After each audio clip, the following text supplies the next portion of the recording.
রহমতুল্লাহি ওয়া বারাকাতুহু। আজকের পাঠে আলোচনা করব ফাইল মেনু নিয়ে। এটা ফটোশপের file menu. To create a new image, অর্থাৎ আপনার ফাইলের মধ্যে কীভাবে পেজ নতুন আনবেন। ফাইলে ক্লিক, তারপরে নিউ ক্লিক করলে নিউ ডায়লগ বক্স আসবে। তারপরে name size, resolution, mode, contents, box সব কিছু সিলেক্ট করে ওকে ক্লিক করলে পছন্দ অনুযায়ী আপনার ইমেজ ক্রিয়েট হবে।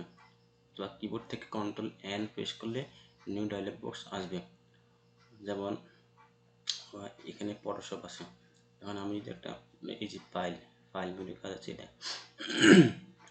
ফাইল, এডিট, ইমেজ, এগুলো হচ্ছে ফাইল মেনু কাজ। ফাইলে ক্লিক করলাম, নিউ ক্লিক করলাম, একটা ডায়লগ বক্স আছে। এখন আমি এখানে বলা হয়েছে ক্লিক করলে নেম সাইজ রেজুলেশন আসবে। আমার এখানে কাস্টম, এখানে এসে নেম কি নাম সেভ করবো। আমি যদি একটা ডকুমেন্ট ডকুমেন্ট 1 দিই, তারপরে কাস্টম সাইজ আমি কি সাইজ দিব। আমি যদি এখানে অনেক লেটার আছে, লিগেল আছে, এ আছে, সবই সাইজ আমি যদি 4x6 নিই একটা সাইজ, অথবা নিই যে কোনো একটা সাইজ নিলাম, যেমন 4x6 নিলাম। তারপরে 1 ইঞ্চি সাইজ 6 দেওয়া আছে, ইঞ্চি আছে। রেজুলেশন সবসময় থাকবে 300, ছবির ক্ষেত্রে রেজুলেশন থাকবে 300। এখানে মুড আছে, মুডের মধ্যে এখানে CMY কালার সবসময়, 4 কালার, CMY মানে 4 কালার, 4 কালারের মিশ্রিত আর কি। তাহলে সবসময় CMY কালার থাকবে। আর ব্যাকগ্রাউন্ড থাকবে হোয়াইট। ব্যাকগ্রাউন্ড কালার আছে ট্রান্সপারেন্ট, আমরা সবসময় হোয়াইটে রাখবো ছবির ক্ষেত্রে। ব্যাকগ্রাউন্ড হোয়াইট দেবো, পরবর্তী চেঞ্জ করলে ব্যাকগ্রাউন্ড পরিবর্তন করা যাবে। তারপরে ওকে দিলাম।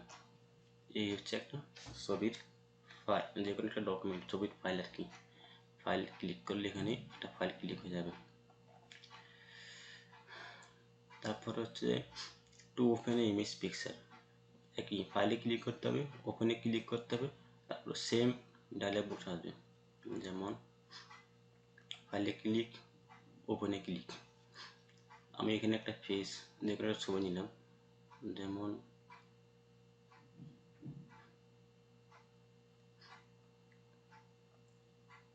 এই ছবিটা নিলাম। এর হচ্ছে ওপেনের কাজ, যে কোনো ফাইল আমি আবার ওপেন করলে এখানে ফাইলে ক্লিক, ওপেনে ক্লিক, আরেকটা ছবি ওপেন করলে আরেকটা ছবি ওপেন হবে। এই হচ্ছে ওপেনের কাজ। ব্রাউজের কাজ সেম। ব্রাউজে এখানে ক্লিক করলে আমি এখানে আমার কোন ফাইলে ছবিগুলো আছে, আমার ফাইল থেকে এখানে সিলেকশন করে তারপরে ওপেন করা যাবে আর কি। ডেস্কটপ আছে নাকি, ডেস্কটপ নাকি SSD হার্ড ডিস্ক আছে, যে কোনো জায়গা থাকবে। যেমন আমরা হার্ড ডিস্ক আছে, এই ফাইলটা আছে, ওপেন করলাম, এই ওপেন হয়ে গেল। এটা হলো ব্রাউজের কাজ, ব্রাউজ। তারপর ওপেনেজও সেম।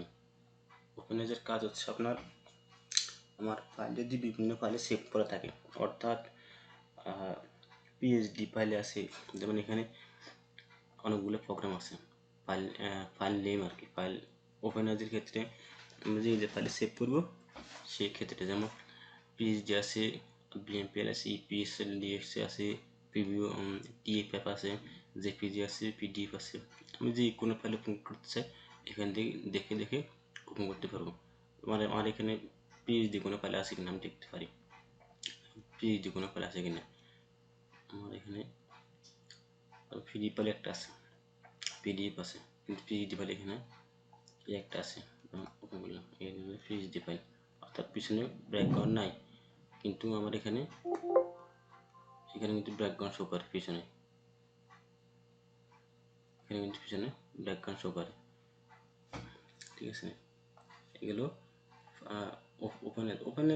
ওপেন ব্রাউজ, ওপেন কাজ সেম। ওপেন রিসেন্ট ফাইল হচ্ছে আমি এই রিসেন্টলি যে কাজগুলো করছি, অর্থাৎ যেমন এই কাজ, সে ফাইল থেকে ওপেন রিসেন্টলি, যেমন এই একটা কাজ, এইগুলো, অর্থাৎ এগুলো হচ্ছে রিসেন্টলি যে কাজগুলো কাজ করেছি সেগুলো ওপেন করা আর কি।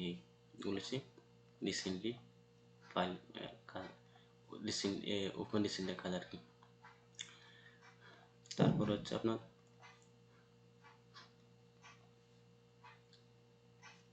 সেভ করা, যেমন ক্লোজ। ক্লোজটা হচ্ছে এখানে ক্লিক করলে ফাইল ক্লোজ হয়ে যাবে। তার আবার হচ্ছে সেভ অ্যাজ, এটা যেহেতু অলরেডি আমার সেভ আছে তাই আমার সেভ অ্যাজ দেখায়, সেভ দেখে না। যেমন এই ডকুমেন্টটা আমি যদি সেভ করি, এখানে যদি কোনো একটা ফাইল নিই, এটা নিই, এটা যদি আমি বড় করে এইভাবে জুম দিয়ে সেভ দিই, সেভের কাজ হচ্ছে ফাইল সেভ করা। যে কোনো জায়গায় সেভ করলাম, ইপি দিলাম, ওয়ান দিলাম, জেপিজি, এখানে পিইটি আছে, ইপি আছে, জেপিজি আছে, পিডিএফ আছে। আমরা সবসময় ছবি সেভ করার সময় জেপিজিতে সেভ করব। যদি কোনো ব্যাকগ্রাউন্ড পরিবর্তন থাকে ডাইরেক্টলি সেভ করলে আমরা জেপিজি শো করবো, জেপিজিতে সেভ করব। তারপরে সেভ দেব। এখানে কোয়ালিটি হাই, রেজলিউশন সবসময় আমরা হাই দিব, তাহলে আমার ছবিগুলো গোলা হবে না, ছবি রেজলিউশন ভালো থাকবে। তাহলে হাই দিলাম, সেভ। বা দেখি এটা কোন জায়গায় সেভ হয়েছে আমার, এই যে এখানে সেভ হয়েছে। এই হলো সেভের কাজ। তারপরে হচ্ছে আপনার সেভ অ্যাজ। সেভ অ্যাজ হচ্ছে আমি একই ফাইলের উপর যদি পুনরায় আবার কাজ করি, সেভ দিই। যেমন আমি এই ফাইলটার উপর যদি কোনো একটা লেখা এডিট করে দিই, সেভ অ্যাজের কাজ হচ্ছে একই কাজের উপর এডিট করে পুনরায় সেভ করা।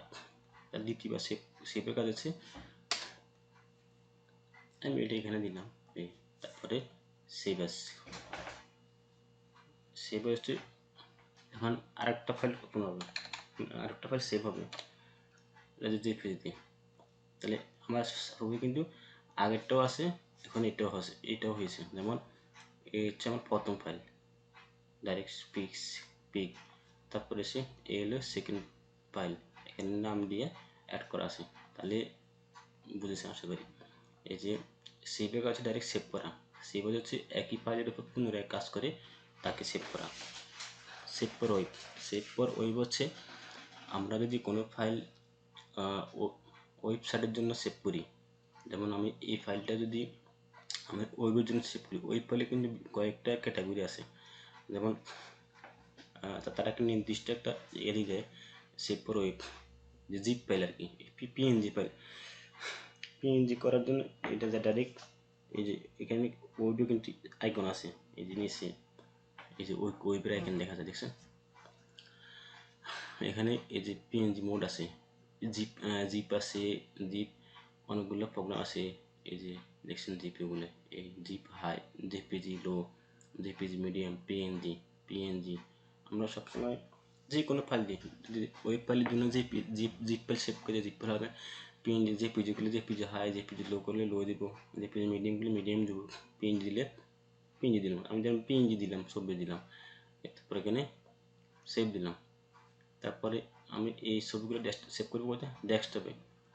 যেমন ডেস্কটপে এখানে তারপর হচ্ছে ফাইল নেম, এই যে ফাইল নেম আমি যদি পিক্সার অন দিলাম, সেভ অ্যাজ টাইপ, এখানে পিএনজিতে আছে, পিএনজিতে লেখা আছে সেটিং, সেটিং, এগুলো যেভাবে সেভাবে থাকবে।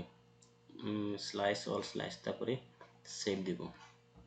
সেভ দিলে অটোমেটিক এটা ওয়েবসাইটের জন্য সেভ হয়ে যাবে। আমার পরবর্তীতে এটা যে কোনো ওয়েবসাইটে আপলোড দিতে পারবো।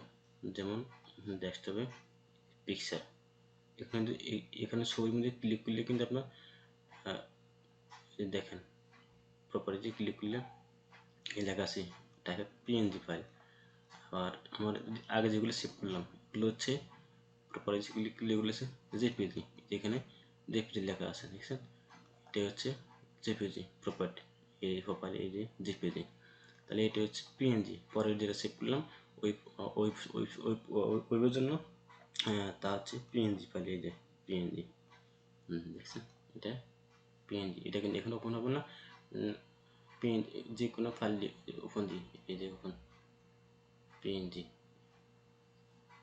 পিএনজি এখানে লেখা আছে। আর যদি এটা ওপেন করি তাহলে এখানে লেখা আছে জেপিজি ফাইল।